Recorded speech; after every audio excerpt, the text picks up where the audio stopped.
of April 2022 at 1700 UTC. In the interest of time, we will not do a roll call, but all attendees' names will be noted on the wiki agenda page after today's meeting. We will have English, French, Spanish, and Russian interpretation on today's call, and a kind reminder to please speak clearly and slowly to allow for accurate interpretation. And also to please state your names every time you speak, not only for the transcription purposes, but also to allow the interpreters to identify you on the other language channels. Thank you all very much. And I will now hand the floor over to Sébastien Bacholet, the chair of EURALO. Over to you, Sébastien. Thanks so much. Thank you very much, and thank you very much for all the people attending. I will leave Pari to explain what is the purpose of this roundtable. She prepared everything, and I would like to thank her for that.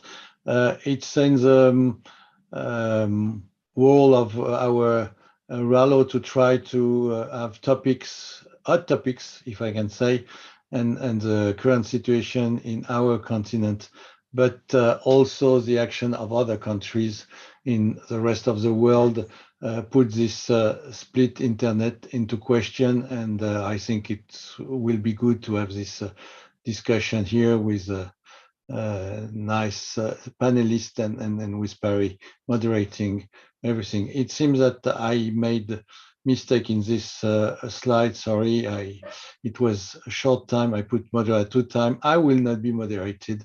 It will be done by Pari. And I would like to thank you, all the people who came from, who participate from other regions. It's always good to have you. And we will not have another monthly roundtable in May, as we are very short in time before the ICANN meeting in the hopefully face-to-face in The Hague. And we will not do, I guess, something during our North Hemisphere summer and holidays, but we will resume in September, I am sure. And with that, I would like to give the floor, the key of the truck to Pari. And once again, Pari, thank you very much to organizing this call. Thank you. Go ahead, please. Pari speaking. Thank you very much, Sebastian. Hello, everyone, and welcome to EURALO Roundtable. I am delighted to be able to moderate it. Pari, Yes? apologies for interrupting this session. Is it possible to keep your microphone closer to your mouth, please? Sure. Yes. Sure. Thanks so much. Thank you. You're welcome. A splinternet is a timely discussion. The crisis in the Ukraine has brought to fore a passionate debate that went far beyond Ukraine, touching on the role of internet in society, the nature of internet, and the potential for its fragmentation. Ukraine crisis could be seen as a test case. Analyzing it would help us to better understand the nature of issues we face and enable us to prepare for changes ahead as the global order and its institutions reshape. This topic is particularly important to ICANN as it found itself at the center of Ukraine request and its ensuing debate.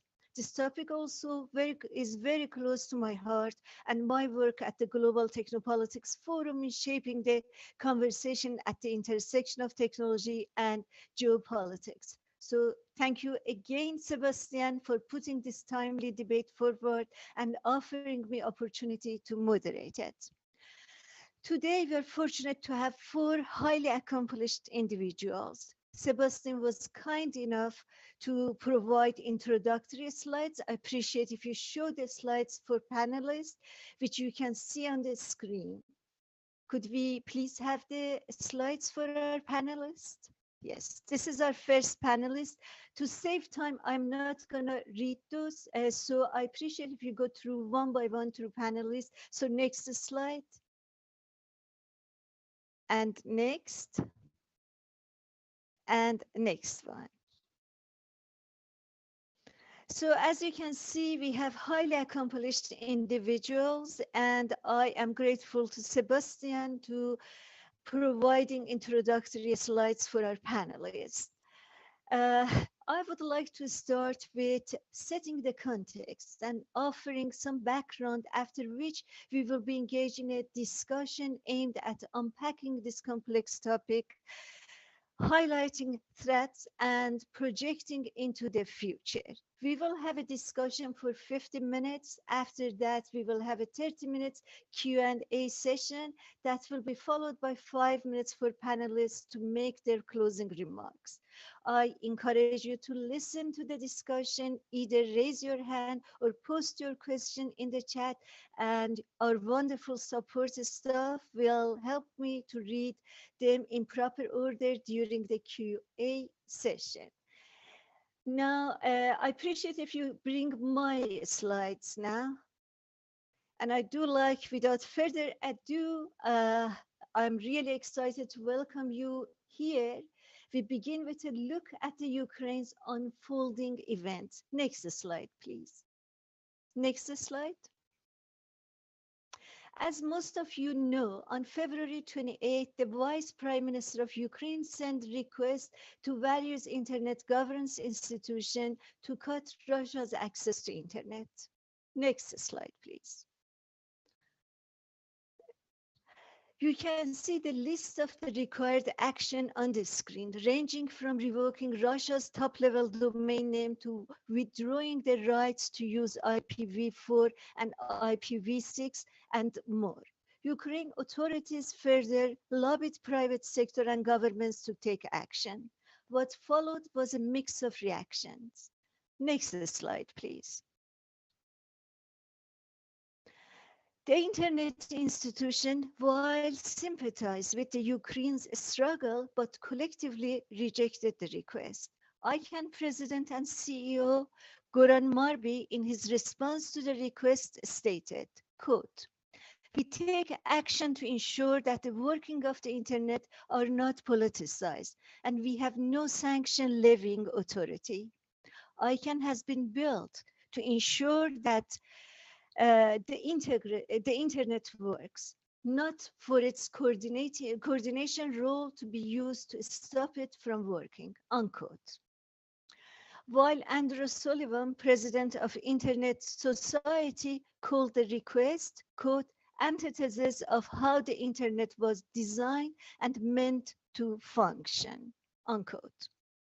Overall, internet governance institutions collectively rejected the request while sympathized with the struggle, and they refer to two issues. They refer to the human right and the need to keep the space open in Russia for activism and information, and more importantly, they wanted to avoid a splinternet. Next slide, please. Meanwhile, Facebook and Twitter are blocked and cut off by Russian government. On the other hand, Apple, Microsoft, TikTok, wanted to Netflix, avoid and many others voluntarily withdrew from the Russian market. The European Union in turn banned state-owned RT and Sputnik, blocking and removing them from search engines and social networks. As you can see from this brief introduction, the responses to Ukraine crisis were mixed. Regardless, Russia rapidly joined the likes of Iran as a digital pariah state. Suddenly, the fear of a splinternet became real. But what is a splinternet? You can see on the screen definition given by Internet Society. Overall, it is when the open, globally connected Internet, the network of networks, is fragmented into separate networks that might use the same names and protocols as the global Internet, but the information is controlled. Next slide, please. The responses to Ukraine requests ignited a passionate debate on internet among those who think internet should remain apolitical, those who think it is and always has been political, and third group who divide internet into infrastructure and application layers with different roles allocated accordingly. And finally, those who see internet as a disruptive force that is reshaping politics altogether. Next slide, please. Those positions have many implications, and I have selected several topics for discussion. Depending on how much time we have, we will touch on some of these issues that I have listed here. Next slide, please.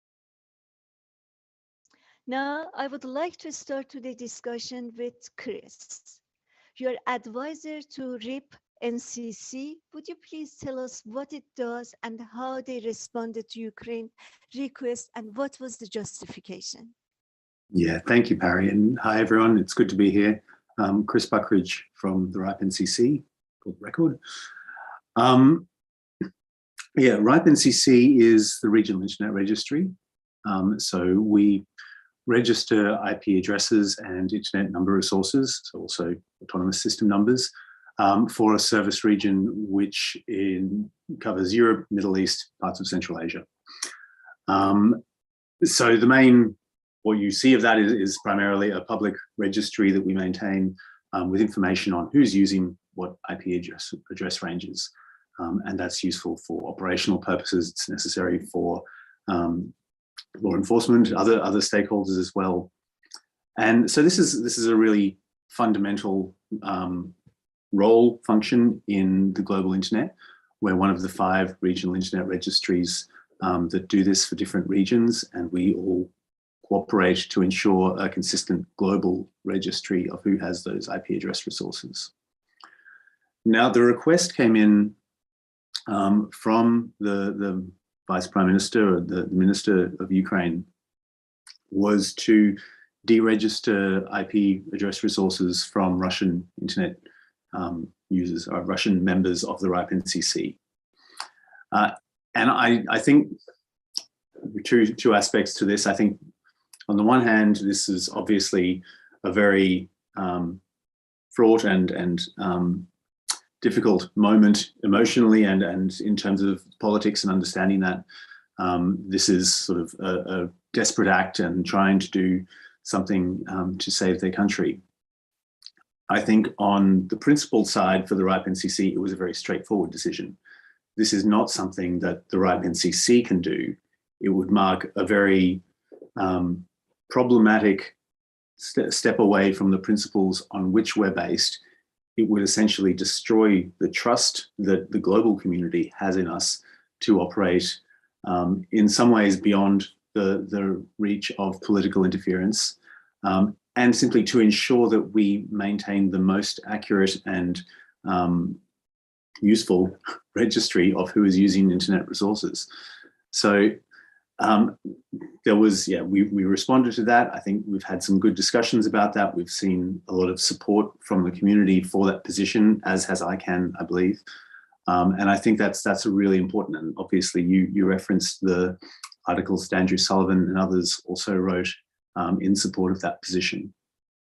So I think the point that I would make really in relation to that is that this was multi-stakeholder governance bodies and the multi-stakeholder model of internet governance working exactly as planned. It was doing exactly what it was intended to do. And that's important because the argument we have had over the last 2 decades of internet governance discussions about the role of government, one of the really pervasive questions that has been there, particularly coming from authoritarian states or states not in the sort of the Western democracies, if you want to call them that, has been that having these functions in the private sector, in the jurisdiction of Western countries, Western European, North American, would mean that when the political temperature turned up, when things got rough, when there were conflicts, the organizations responsible for these functions would simply carry out the political will of their domicile Western countries, and therefore would do something like disconnecting Russia from the internet or deregistering Russian resources. Now, we've actually now seen this happen, and what those organizations have done instead is to say, no, whatever's going on politically, we're going to stand on the principle here. We're going to remain true to the cause that has been established for us, which is to maintain a global internet and to allow for the functionality of a global internet. So I think that's going to be a really important point going forward. I think there do remain other points, which we can maybe get into later, that will continue to be a challenge for the global cooperation and coordination necessary to maintain a global internet. And yeah, I think this will be a good opportunity to discuss some of those. Thank you very much, Chris. And now I'd like to turn to David. You're a Senior Director, European Government and Regulatory Affairs in the Internet Society. What was the position of Internet Society? How they justified that? And also you have chapters around the world, how that comes into play. Okay, yeah, Pari, thank you for the question, and thank you for inviting the Internet Society to this event. Well, you know, the Internet Society is a global organization that works to defend and promote an internet that should be globally connected, trustworthy, and secure.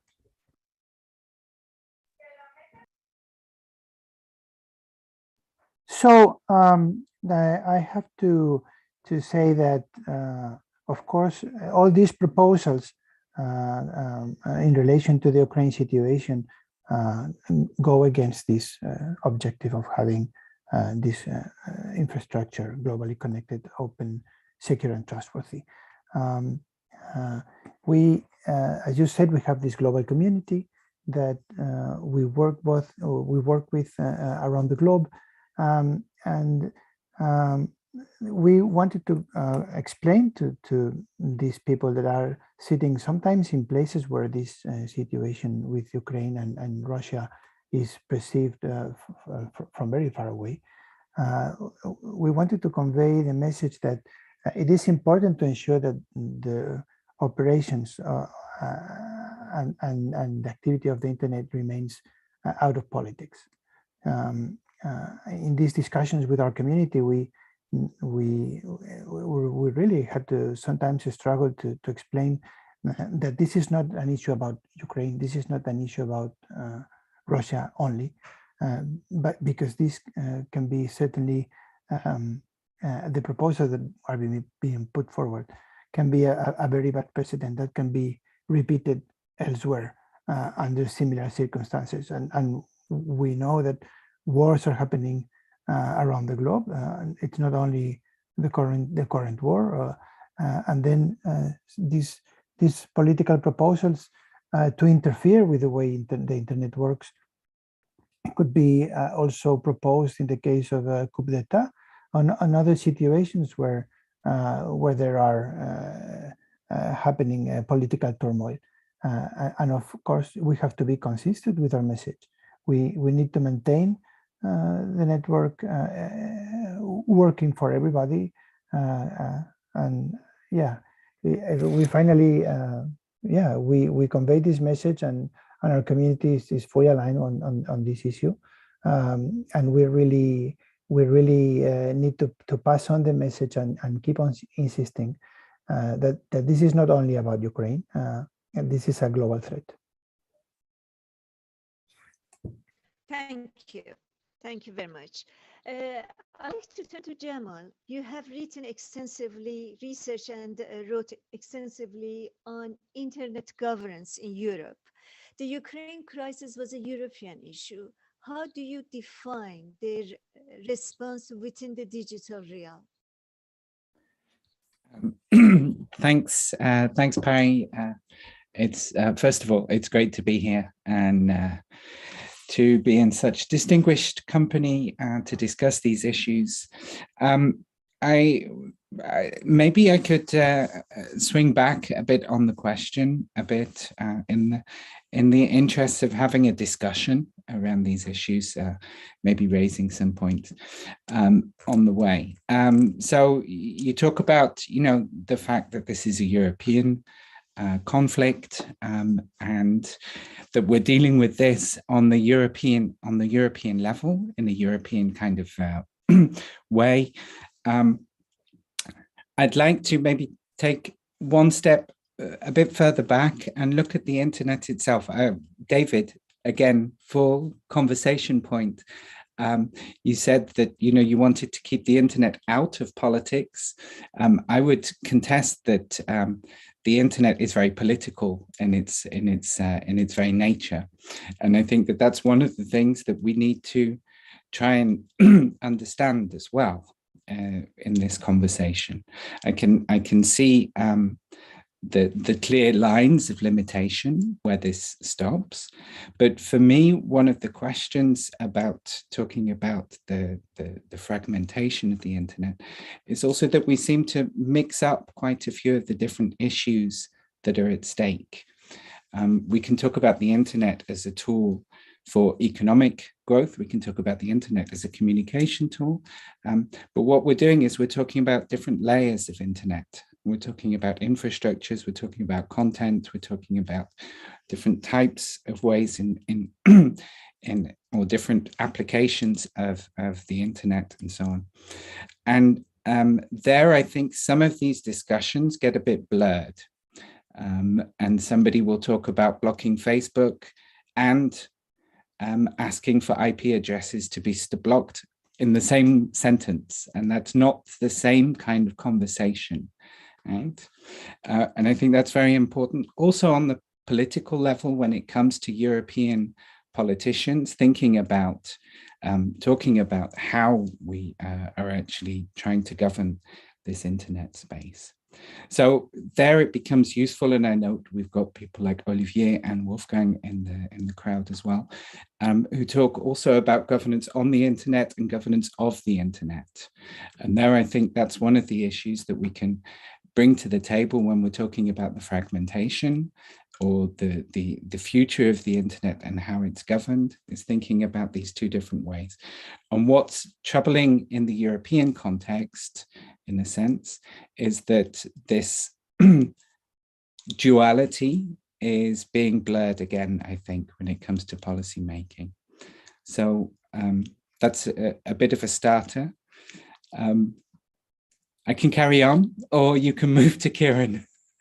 Thank you very much. And yes, I think I now move to Kieran. Kieran, your last book with Wendy Hall, titled For Internet, and you warned us about Splinternet. What is your position on this and points made with Jamal and all the conversation we had? Floor is yours.